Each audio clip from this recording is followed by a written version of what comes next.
బాగుంటమే కావాలి. TDP government వచ్చి 10 నెలలు పూర్తయింది. 10 నెలల పరిపాలన మీద మీ అభిప్రాయం? ఇప్పుడు వరకు పరిస్థితి పరిపాలన బాగానే ఉంది. ఇంకా ముందు ముందు ఎలా ఉంటుందో తెలియదు కానీ ఇప్పుడు వరకు బాగానే ఉంది. ముందు ముందు కూడా మంచిగా ఉండాలని కోరుకుంటున్నాం. ఈ 10 నెలల పరిపాలన మీ వరకు మీకు ఎలా అనిపించిందంటే? చక్కగానే అన్ని సమకూర్చంగా చక్కగానే అందుతున్నాయి. టైం టు టైంగా అన్ని శుభ్రంగా. జగన్కి చంద్రబాబు తేడా అంటే ఏం చెప్తారు? జగన్కి చంద్రబాబుకి తేడా అంటే మనకి అభివృద్ధి అనేది లేదు. మోహన్ రెడ్డి వారి వల్ల ఇప్పుడు కొంత అభివృద్ధి జరుగుతుంది. రాజధాని ఇదంతా మనకి దగ్గరలో అంతా బాగానే ఉందని మా అభిప్రాయం. ప్రజలు కూడా అభివృద్ధి లేదు, అభివృద్ధి చేస్తారని, అలాగే జగన్ మించి సంక్షేమం చేస్తారని అధికారం ఇచ్చారు చంద్రబాబుకి. చేస్తారా అంటే?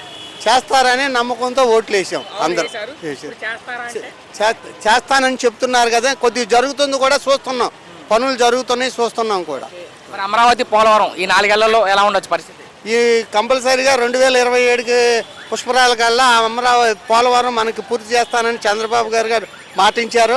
చేస్తారనే నమ్మకంతో ఉన్నాం, అది కోరుకుంటున్నాం కూడా. మరి డిప్యూటీ సీఎం పవన్ కళ్యాణ్ పనితీరు ఎలా ఉంది? డిప్యూటీ సీఎం గారికి పవన్ కళ్యాణ్ విధానం కూడా బాగుంది. చక్కగా అన్ని చక్కగా సమకూరుతున్నాడు. ఏటికాడికి ప్రజలకు అందుబాటుగా అన్ని చేస్తా దగ్గరగా ఉంటున్నాడు. అయితే రేపు మే నెల నుంచి ఒక్కొక్కటిగా అమలు చేస్తామని చెప్తున్నారు పథకాలన్నీ కూడా. తల్లికి వందనం కానీ, జూన్ నెల రైతులకు కానీ ఎలా ఉండొచ్చు మరి? చేస్తారనే నమ్మకంగా కలిగి ఉన్నాం మేము. ఒకటే బాబాయ్, ఈ ప్రభుత్వం వచ్చాక, కూటమి ప్రభుత్వం వచ్చాక వైసీపీ వాళ్ళ మీద అక్రమ కేసులు పెడుతున్నారంటే ఎంతవరకు నిజం? అది ఎంతవరకు నిజం అనేది కాదు, మనకి తెలియదు. అంత ఇదిగా అవగాహన లేదు. వాళ్ళు తప్పు చేశారని చెప్పి వీళ్ళు అంటున్నారు. చట్టం దృష్టికి తీసుకెళ్తున్నారు కాబట్టి అవన్నీ కోర్టులో జరుగుతున్నాయి కాబట్టి అది చట్టం చూసుకుంటుందని మా అభిప్రాయం. ఒక మాటలో ఈ గవర్నమెంట్ మీద మీ అభిప్రాయం ఏంటి? ఈ గవర్నమెంట్ ఇప్పుడు వరకు బాగానే పరిపాలనగా బాగుంది. కావాలి. సో టీడీపీ గవర్నమెంట్ వచ్చి 10 నెలలు పూర్తయింది. 10 నెలల పరిపాలన మీద మీ అభిప్రాయం? బాగానే ఉంది, హ్యాపీగా. సో మీ వరకు మీకు నచ్చిందా లేదా అంటే ఏం చెప్తారు? బాగుంది. ఏం నచ్చింది 10 నెలల పరిపాలనలో? అన్నీ సౌకర్యంగా చేస్తున్నారు. భోజనం పెడుతున్నారు రూపాయికి. భోజనం 5 రూపాయలు భోజనం అంటే ఇడ్లీ కూడా రావట్లా. భోజనం పెడుతున్నారు, అన్నీ సేఫ్టీగా ఉంది, మంచిగా ఉంది. జగన్కి చంద్రబాబు తేడా అంటే ఏం చెప్తారు? అవి ఏం మనకు తెలియదు అన్న. అయ్యా అలాంటివి అంటే మనకేం తెలుస్తుంది? పెద్ద అలాంటివి మాకు తెలియవు. ఆయన బాగానే చేశాడు, ఈయన బాగానే చేస్తున్నాడు, అది అంతేగాని ఎవరిని విమర్శించకూడదు అని ఏం లేదు. బాగానే ఉన్నాయి, రెండు బాగానే ఉన్నాయి. పవన్ కళ్యాణ్ పనితీరు అలా ఉంది. ఆయనదేమో మనకు తెలియదు, ఇక్కడ కాదు కదా. ఆయన రాష్ట్రానికంటే ఆయన ఇంకా మనకు తెలియదు అది ఆయన గురించి. ఏం అవన్నీ మనకు తెలియదు. ఇప్పటి వరకు అన్ని బాగానే ఉన్నాయి. బాగానే ఉంటుంది. ఇచ్చిన హామీలను అమలు చేస్తారంటే? చేస్తారంట. మీరు నమ్ముతున్నారా చేస్తారంటే? నమ్ముతున్నాం కాబట్టి చేస్తాడు అంటున్నా. ఎందుకు అంత నమ్మకం చంద్రబాబు? ఎందుకు నమ్మకం అంత? ఆయన సీనియర్టీ కాబట్టి. ఓకే, చేస్తారనుకుంటున్నారు. పైన ఒకటే ప్రశ్న బాబాయ్, ఇబ్బంది పెట్టలేదా ఈ ప్రభుత్వం వచ్చాక వైసీపీ వాళ్ళ మీద కేసులు పెడుతున్నారంటే ఎంతవరకు నిజం? కేసులు ఏం లేవు. అంటే పార్టీ వాళ్ళని టార్గెట్ చేసి కేసులు? అలాంటిది ఏం లేవు. అలాంటిది ఏం లేదు. అలాంటిది మొత్తంగా ఒక మాటలో ఏం చెప్తారు ఈ గవర్నమెంట్ గురించి? బాగానే ఉంటుంది, సేఫ్టీగా ఉంది. బాగున్నారా? టీడీపీ గవర్నమెంట్ వచ్చి 10 నెలలు పూర్తి అయిపోయింది. 10 నెలల పరిపాలన మీద మీ అభిప్రాయం? పరిపాలన చాలా బాగుందన్న. వ్యాపారాలు బాగున్నాయి, జనాల దగ్గర డబ్బులు కూడా ఉన్నాయి, జీతాలు కూడా ముందస్తులు ఉండబట్టికి కొద్ది మాగల బాటలు కూడా వ్యాపారాలు కూడా బాగున్నాయి. జగన్కి చంద్రబాబు తేడా అంటే ఏం చెప్తారు? జగన్కి చంద్రబాబు నాయుడు తేడా అంటే చంద్రబాబు నాయుడు ముందు చూపు, ఏదైనా సరే ముందే చేస్తాడు, ఏది చేసినా. మరి జగన్ అంటే కొద్దిగా లేట్ అయింది, నెలకని జీతాలు రాలేని పరిస్థితి. అది అంటే జగన్కి మించిన సంక్షేమం చేస్తామని చెప్పి అధికారంలోకి వచ్చారు వీళ్ళు. అమలు చేస్తారంటే ప్రతి హామీ చేస్తున్నారుగా. కొద్దిగా ఒకటి వేసి పోతున్నప్పుడు అయింది. 10 నెలలు అయింది. 10 నెలలు చాలా వరకు అయిపోయింది. ఏముంది, రాను ఇంకా బాగా డెవలప్ అవుతుందని మా నమ్మకం. అది అయినా చేసే మనిషిగా చేస్తాడనే నమ్మకం, చేస్తాడు కూడా. అది నమ్మకం అయితే ఉంది, చేయాలని కోరుకుంది. చాలా వరకు 30% చేస్తున్నాడుగా, కనబడుతుందిగా. పవన్ కళ్యాణ్ ఉన్నారు డిప్యూటీ సీఎంగా, ఆయన పనితీరు ఎలా ఉంది? ఆయన కూడా పర్వాలేదు, ఆయనది కూడా ముందు చూపు. చంద్రబాబు నాయుడు పవన్ కళ్యాణ్ కలిసిన వరకు ఇంకా అభివృద్ధి, ఇంకా రాష్ట్రం ఇంకా బాగుంటుంది మేము ఆశపడుతున్నాం. అది వైసీపీ ఏదైతే ఉందో ఆరోపణ చేస్తుందో ముఖ్యంగా ఈ గవర్నమెంట్ వచ్చాక, కూటమి గవర్నమెంట్ వచ్చాక కావాలని చెప్పి టార్గెట్ చేసి కేసులు పెడుతున్నారంట. అందుకే కేసులు పెడుతున్నారు కాబట్టి మేము చూస్తున్నాం. మనమే వాళ్ళు ఎలాగా ఇది అవుతున్నారో ఒకరును టీడీపీ ప్రభుత్వం అలాగే ఎవరిని కూడా విమర్శించదు, ఎవరు చేయదు. వాళ్ళు ఏం చేయాలనేది అభివృద్ధి చేద్దామని చూస్తారు. అధికారం అడ్డు అది పెట్టుకొని కేసులు పెడుతున్నారు అంటారు కదా వాళ్ళు. అలాగేం లేదన్న, వాళ్ళు చేసే బూతులకి వాళ్ళు చేసే మాటలకి చేస్తున్నారు తప్ప, లేకపోతే అసలు టీడీపీ గవర్నమెంట్ అలాగే ఎవరిని కూడా ఇది చేయదు.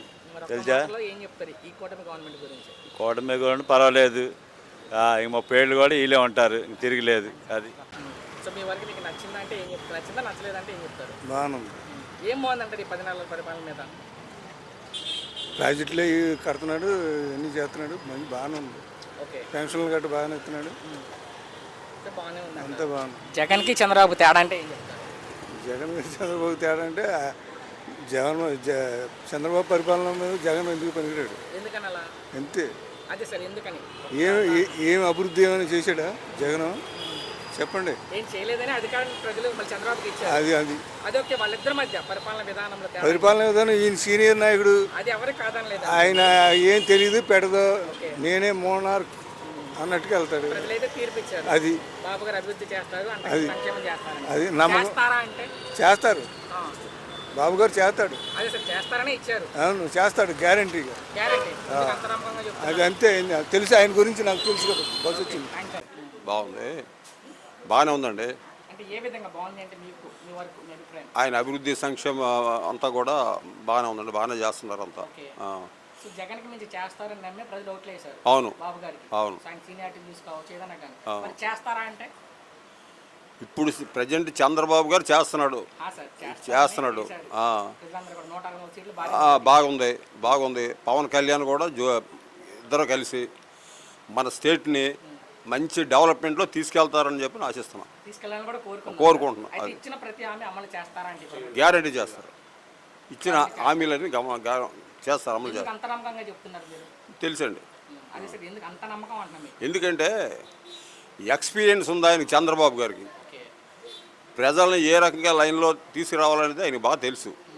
రెండోది, పవన్ కళ్యాణ్ కూడా ఆయన చంద్రబాబు గారి పక్కన తిరుగుతున్నాడు, ఈయన కొన్నాళ్ళు ట్రైనింగ్ అవుతున్నాడు. పోతే వీళ్ళందరికీ పైన మోడీ ఉన్నాడు, ఆ మోడీ కూడా వీళ్ళకి మంచి కోఆపరేషన్ ఇస్తున్నాడు. అది సంగతి. పవన్ కళ్యాణ్ గురించి మాట్లాడితే ఆయన గెలవడానికి చాలా కష్టపడ్డారు. ఆయన ఎమ్మెల్యే గెలవలేని స్థాయి నుంచి ఆయన 21 మందిని గెలిపించుకున్నారు. గెలిచిన తర్వాత ఆయన పని చేస్తున్నారా అంటే? చేస్తున్నాడు, చేస్తున్నాడు. కూటమిలో కీలకంగా ఉన్నారు ఆయన. డిప్యూటీ సీఎంగా ఆయన కంటిన్యూగా ఉంటాడు, ఓకే, 10 ఏళ్ళు గ్యారంటీగా ఉంటాడండి. 10 ఏళ్ళు గ్యారెంటీ నమ్మకంగా అయితే. గ్యారంటీ. ఫైనల్ ఒకటే ప్రశ్న, ఈ కూటమి ప్రభుత్వం వచ్చాక వైసీపీ వాళ్ళ మీద అక్రమ కేసులు పెడుతున్నారంటే ఎంతవరకు నిజం? అక్రమ కేసులు పెడుతున్నారంటే ఎంతవరకు నిజం? అక్రమ కేసులు అంటే ఎవరు పెడుతున్నారంటారు? వైసీపీ వాళ్ళు ఆరోపణ చేస్తున్నారు.